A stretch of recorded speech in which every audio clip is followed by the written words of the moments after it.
Hello student, कैसे हो? आशा करता हूँ ठीक ही होंगे। आज हम कक्षा 9 का फिजिक्स का आगे का टॉपिक गति के समीकरणों की विशेष स्थितियां लेकर उपस्थित हुए हैं। तो लॉकडाउन के दौरान रेगुलर कक्षाएं नहीं चल पा रही, तो ऑनलाइन कक्षाओं का उपयोग किया जा रहा है। कृपया ध्यान दीजिए। तो गति के समीकरणों की विशेष स्थितियां हैं। तो हम लोगों ने गति के 3 समीकरण पढ़े हैं, जो तीनों समीकरण है। पहला v बराबर u प्लस ए टी। दूसरा है s बराबर U T plus 1/2 A T square. तीसरा है v स्क्वायर बराबर यू स्क्वायर प्लस 2as। अगर हम इसमें विशेष कंडीशन लगाएं, ये गति के तीनों समीकरण हैं। इसमें मान लें कोई वस्तु है, जब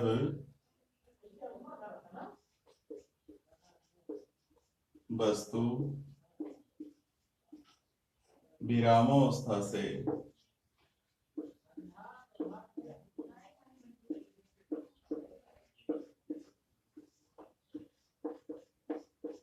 गति प्रारंभ करती है,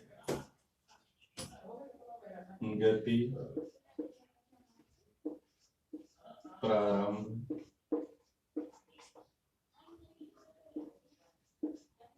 करती है,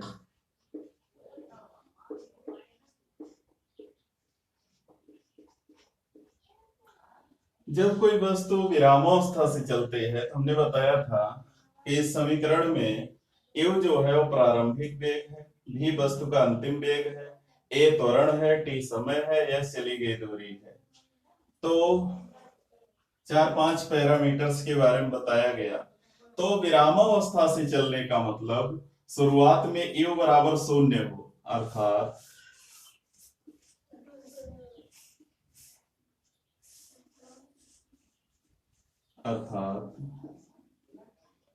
u बराबर 0। जब u बराबर 0 हो जाएगा, जब u बराबर 0 हो जाएगा, तो इसमें सभी में u बराबर 0 रख दे, तो गति के समीकरण पहला समीकरण हो जाएगा v बराबर ए टी। दूसरा हो जाएगा s बराबर u into T, 0 into T 0 हो जाएगा, half A T square 1/2 A T square. और तीसरा हो जाएगा v स्क्वायर बराबर 2as। तो इस तरीके से जब वस्तु शुरुआत में विरामावस्था में अर्थात गति में नहीं है और उसको चालू किया जाता, चलाया जाता है, तो गति के तीनों समीकरण इस रूप में हो जाएंगे। इसमें u का मान 0 हो जाएगा। और अगला दूसरी कंडीशन है, इसकी सेकंड है, जब वस्तु अंत में रुक जाती है, रुक जाती है।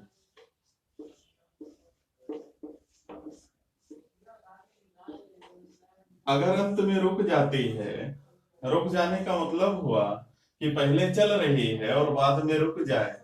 जब रुक जाती है तो वहां पर v बराबर 0 हो जाएगा, अर्थात v बराबर 0। अगर v बराबर 0 रख दें तो यहां पर हो जाएगा 0 बराबर u प्लस ए टी। और एक बात और, यहां पर a बराबर हो जाएगा -1। -1 का मतलब इसका जो त्वरण होगा वो ऋणात्मक हो जाएगा, अर्थात इसका वेग घट रहा होगा, तभी लास्ट में रुकेगी। जब भी शून्य रखेंगे हम, अर्थात लास्ट में रुक रही है, तो a के स्थान पर हमको -a रखना पड़ेगा। अब चलते हैं, इसमें v के स्थान पर शून्य रखते हैं और यहाँ u -at रखते हैं, तो आता है पहला समीकरण। तो u -at बराबर 0। अगर at को इधर पक्षांतर करें तो u बराबर 80। दूसरा समीकरण, तो यहां यस तो रहेगा, u रहेगा, और इसमें भी है ही नहीं, तो s बराबर होगा ut -1/2 at²।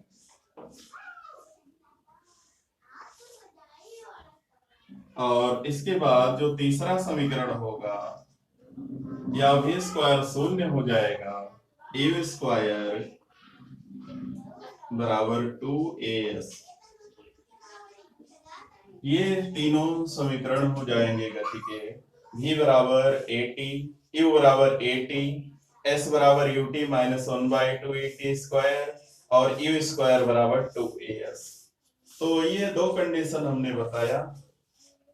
और कभी कभी ऐसा होता है कि बस तो रुकती नहीं है, केवल उसकी स्पीड कम होती है, और जब केवल वस्तु की स्पीड घट रही हो, अर्थात वेग कम हो रहा हो, तो देखिए जब वस्तु का वेग घट रहा हो,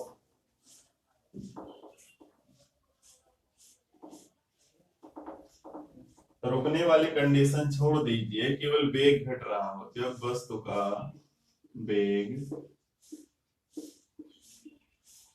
घट रहा हो, ये तीसरी कंडीशन।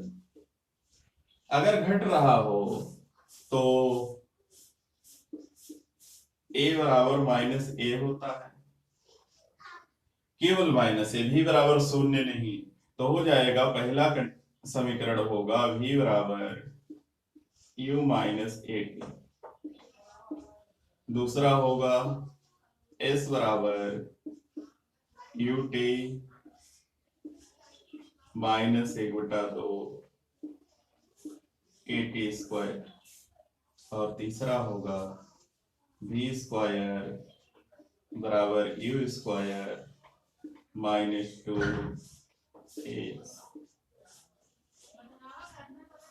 तो इस तरीके से हमको ये तीसरी कंडीशन मिलेगी।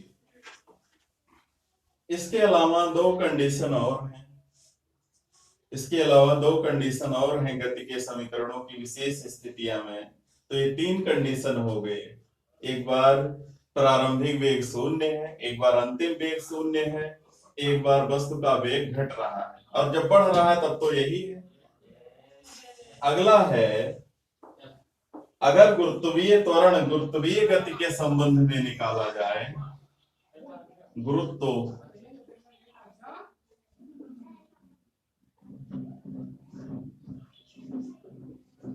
गुरुत्वीय समीकरण अगर निकालें गति के,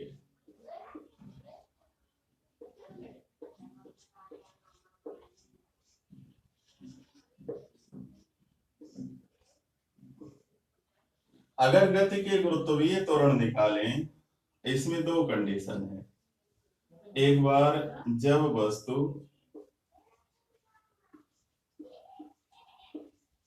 नीचे आ रही होती है,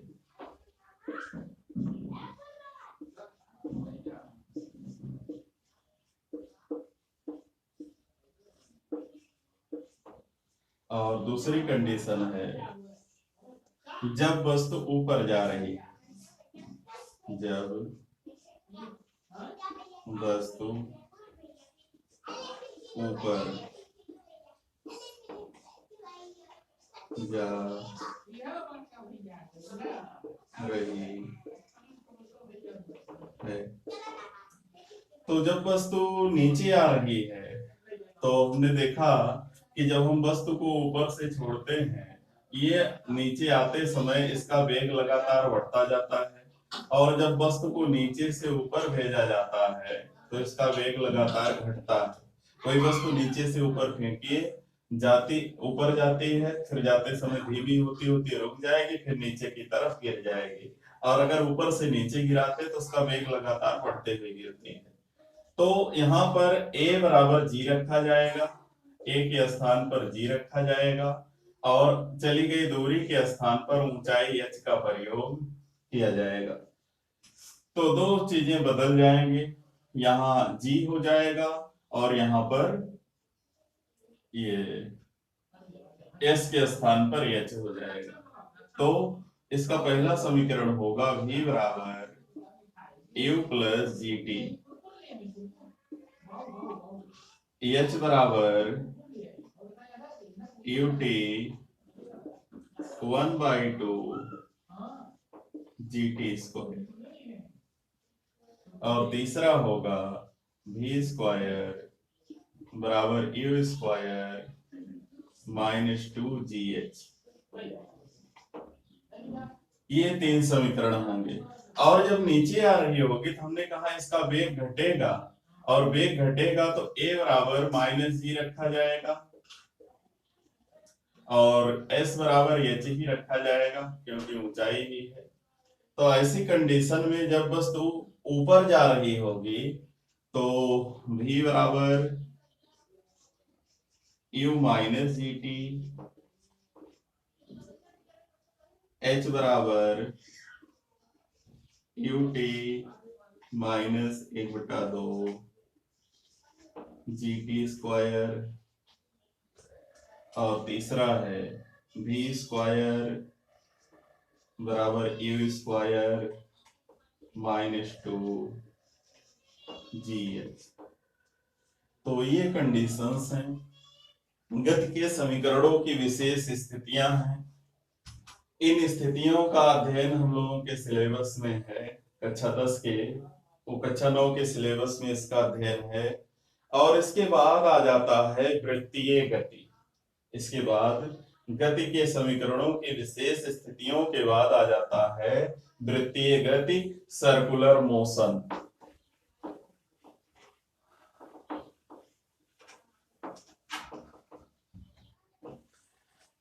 अब तक हम लोगों ने रेखीय सरल रेखीय गति पढ़ा, अब जो है वृत्तीय गति।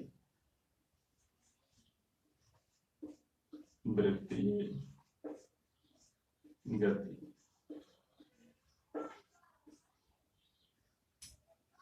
Circular motion.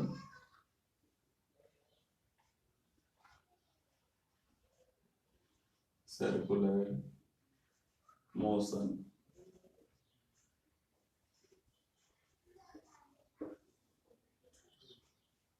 क्या है? सर्कुलर मोशन जब कोई वस्तु किसी स्थिर बिंदु के चारों ओर समान दूरी पर गति करे, ये एक स्थिर बिंदु है और इसके चारों ओर समान दूरी पर, यहां भी दूरी, यहां भी दूरी, यहां भी, ये सभी दूरियां बराबर हो,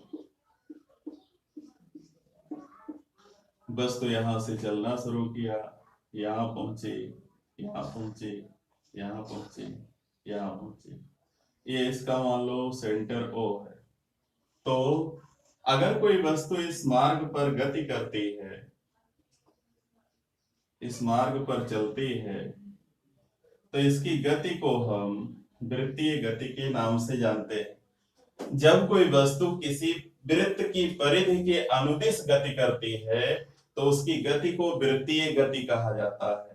वृत्तीय गति में हमको एक समान वृत्तीय गति पढ़ना है, एक समान वृत्तीय गति।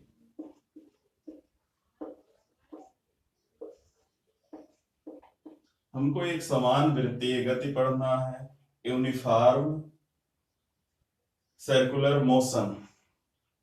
तो यूनिफॉर्म सर्कुलर मोशन क्या है? जैसे हमने रेखीय गति में समान और असमान गति पढ़ा, वैसे इसमें भी एक समान और फिर असमान वृत्तीय गति क्या होती है। मान लीजिए कोई पिंड है ए, जो बिंदु ए से चलना शुरू करता है। कोई पिंड है जो ए से चलना शुरू करता है और एक चक्कर लगाकर फिर ए पर पहुंच जाता है। मान लो चक्कर लगाने में जो उसको समय लगा वो है 5 सेकंड। 5 सेकंड, एक चक्कर लगाने में जो टाइम लगा वो 5 सेकंड है। फिर दूसरा चक्कर लगाने में फिर 5 ही सेकंड लगा। तीसरे चक्कर में फिर 5 सेकंड, 5 सेकंड, यानी समान समय अंतरालों में अपनी स्थिति को जब कोई वस्तु बार बार दोहराती, अपने मार्ग को बार बार दोहराती है, तो उसकी गति को एक समान वृत्तीय गति के नाम से जाना जाता है। तो जब कोई वस्तु वृत्तीय गति करते हुए निश्चित समय अंतरालों में अपने पथ को बार बार दोहराती है, तो उसकी गति को एक समान वृत्तीय गति के नाम से जाना जाता है। अगर हम वस्तु का वेग भी